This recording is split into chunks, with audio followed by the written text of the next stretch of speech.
Kyojuro Rengoku. Before we witness one of the most painful deaths in Demon Slayer, we need to understand why it hurts so much. Before Kyojuro Rengoku even became a Hashira, there was someone who didn't want him to take the path. Not a demon, but his own father. Shinjiro Rengoku had once been a proud flame Hashira, known for his strength and courage, but after losing his wife, something inside him broke. He became bitter and distant.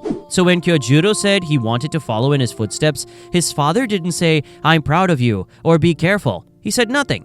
But beneath that silence was fear, the fear of losing his son. And in the end, he did. The Mugen Train mission began as a routine demon hunt, but turned into something far more dangerous. When Enmu put the passengers and slayers to sleep using his blood demon art, Rengoku resisted. Inside his dream, he chose pain over comfort, slashing his own throat again and again to wake up, just to protect the others. Once free, he tore through the demon-infested train like a blazing storm, cutting down enemies with speed and precision, shielding passengers at every turn. When Enmu fused with the train itself, Rengoku took charge, saving over 200 lives before the train finally derailed in a fiery crash. But it wasn't over. From the forest emerged a greater threat, Akaza, upper rank 3 of the 12 Kizuki.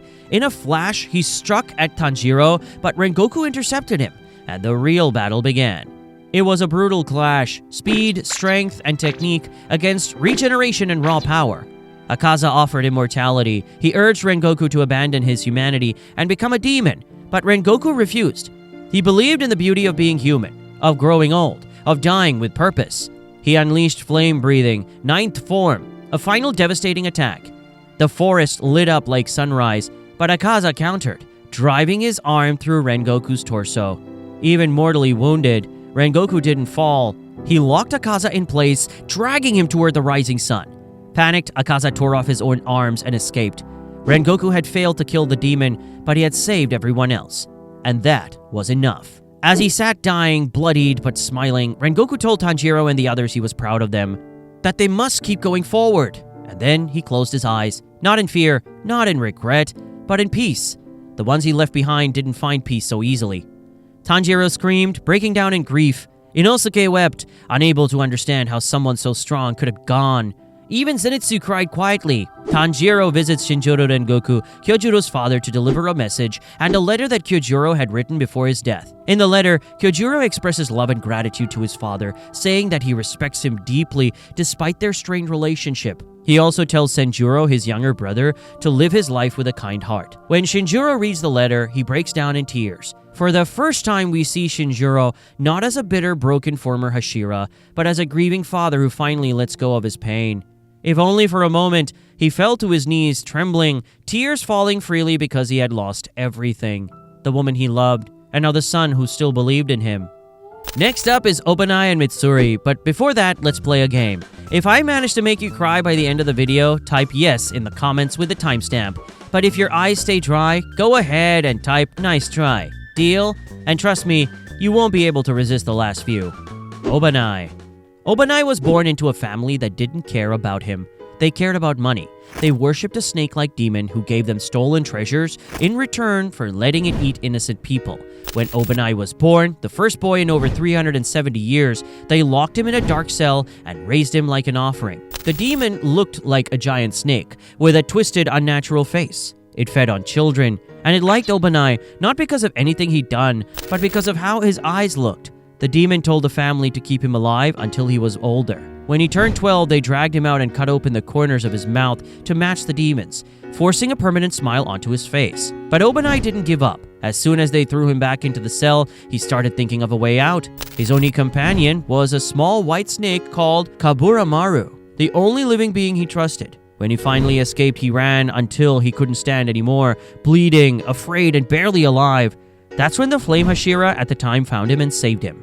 By the time the demon was killed, almost everyone in his family had died. Only one cousin survived. She looked at Obanai and blamed him. She told him it was his fault that everyone had died because he ran away. Obanai never forgot those words. He didn't cry or shout. He just carried that guilt with him. And from that moment on, he promised himself that he'd never let a demon take another life if he could stop it. That's the version of Obanai most people saw. Cold, silent, and angry. But there was another side to him. A side that only one person ever reached. Mitsuri. She spoke to him with kindness. She didn't flinch when she saw his scars. She never turned away from his strange eyes. And slowly, Obanai began to feel something he had never known before. Calm, safety, a reason to keep going. But he didn't think he deserved it, so he kept quiet, until the day came when he couldn't stay quiet anymore. The Infinity Castle. The final battle. Obanai fought like someone with nothing left to lose. He cut through demons with everything he had. Around him, more and more demon slayers were falling. The floors were covered in blood. But the moment Mitsuri was hurt, crushed under Muzan's attacks, none of that mattered anymore. Obanai dropped everything and ran to her. His body was breaking apart with every step. He lost an eye, his bones were shattered, his skin was torn open, but he didn't stop. He fought without seeing, guided only by Kaburamaru and the faint sound of Mitsuri's voice. And when it was finally over, when Muzan was pushed into a corner and the first light of morning began to shine, Obanai crawled through the rubble to find her. Mitsuri was still alive, but only just. Her clothes were soaked with blood, her hand barely moved in his. And then for the first time, he said what he had always kept inside. If there's a next life, I want to live with you, in a world without demons, where we can walk together in the sun. She smiled, tired, soft, but full of love, and whispered back that she wanted the same. And for him, that was enough. Now don't tell me you haven't cried yet. Well, if you haven't, then get ready, because up next is Genya versus Sanemi. Sanemi Shinazugawa was a man fueled by rage, not just anger at demons, but at himself. And as the world kept taking everything he loved, that anger made him reckless, brutal, and terrifying even among the Hashiras. But beneath the fury was a single, unshakable reason: his brother Genya. When they were children, they lived in poverty with 5 siblings and a mother they loved. But one night, their mother didn't come home. And when she finally did, she wasn't human anymore. She had turned into a demon. She tore through the house, killing the younger siblings one by one. Genya was the one who found their mangled bodies. She saw Sanemi standing over their mother's corpse, covered in blood, a knife in his hand. Sanemi had saved Genya's life, but Genya didn't understand. Not then. He screamed at his brother, called him a murderer, and Sanemi in shock and grief said nothing. From that moment on, Sanemi chose to carry the burden alone. He joined the Demon Slayer Corps, throwing himself into battle after battle, as if dying could somehow atone for the past. He pushed Genya away, cruelly, violently, hoping his brother would give up, stay safe, live a peaceful life. But Genya refused. He became a Demon Slayer too. They didn't speak for years, not until a battle with Kokushibo, upper rank 1. It was there, in the heart of the Infinity Castle, that Genya and Sanemi stood side by side for the first time. Kokushibo was a monster, unlike anything they had faced. Faster than lightning, with a blade that could tear through dimensions. Even together with Moichiro and Gyome, the strongest Hashira, they were barely holding on. Genya had a secret weapon. He could consume demon flesh and temporarily gain their powers. It destroyed his body from the inside, but he didn't care. All he wanted was to be useful to his brother. Genya was cut in half. His torso separated from his legs. Blood poured from his mouth, and still he kept fighting, holding on to Kokushibo's blade with his bare hands, refusing to let go. When the battle was over, Kokushibo finally fell. Genya's body began to disintegrate. He had eaten too much demon flesh. There was no saving him. Sanemi ran to him, begging someone, anyone, to help. But there was nothing left to do. Genya smiled through the pain and apologized, not for dying, but for misunderstanding him all those years. I always admired you, Nisan. I just wanted to be like you. Sanemi broke. This man, who had always stood tall, who had stared death in the face and spat at it, fell to his knees, sobbing uncontrollably. He held what was left of his brother in his arms, begging him not to disappear. But it was too late. Genya turned to ash, smiling, as the sunrise broke through the rubble.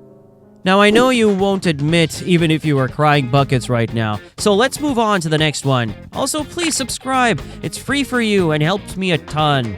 Thanks. Akaza. Akaza was a monster, a cold-blooded killer. He took Kyojuro Rengoku's life without hesitation, but what makes his death painful is the person he used to be. Before he became Akaza, he was Hakuji, a boy born into a life where every day felt like a struggle just to stay alive. His father was sick for as long as he could remember. They couldn't afford medicine, and no one was going to help them. So Hakuji did what he thought he had to. He stole it. He didn't do it because he wanted to. He did it because he couldn't help his father suffer while the world ignored them. He got caught many times. People beat him, dragged him through the streets, treated him like a criminal. They never asked why.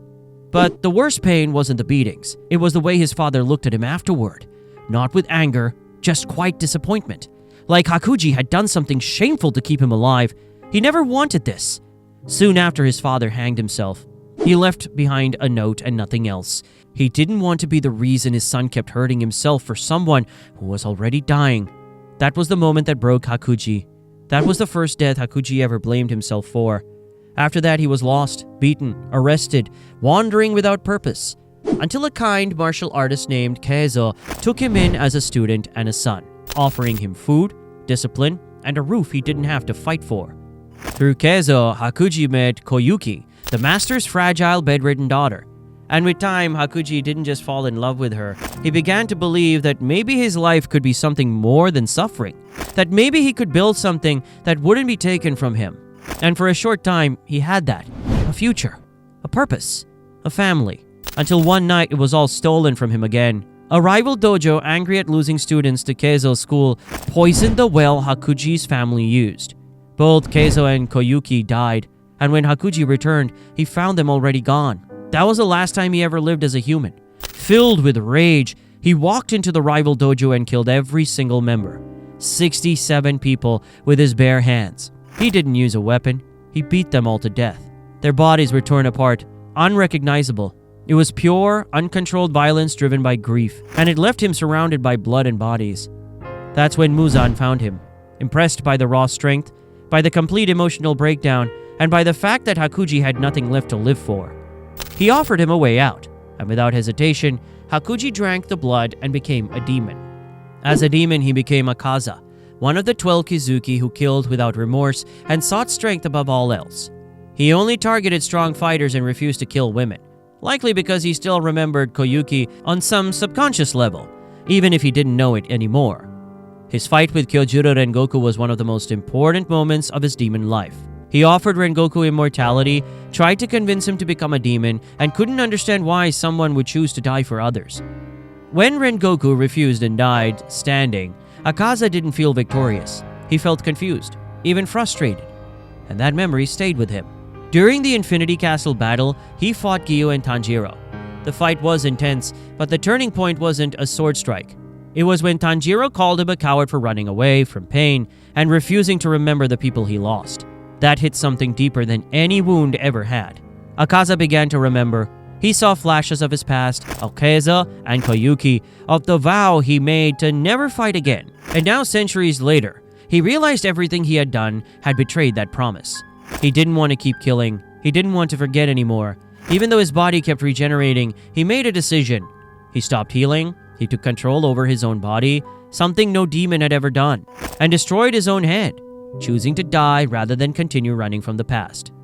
In the end, Akaza died not as a demon, but as Hakuji, a man who finally remembered who he was, what he lost, and what he had become. There was no redemption, but there was clarity, and that made his death hit the hardest than most.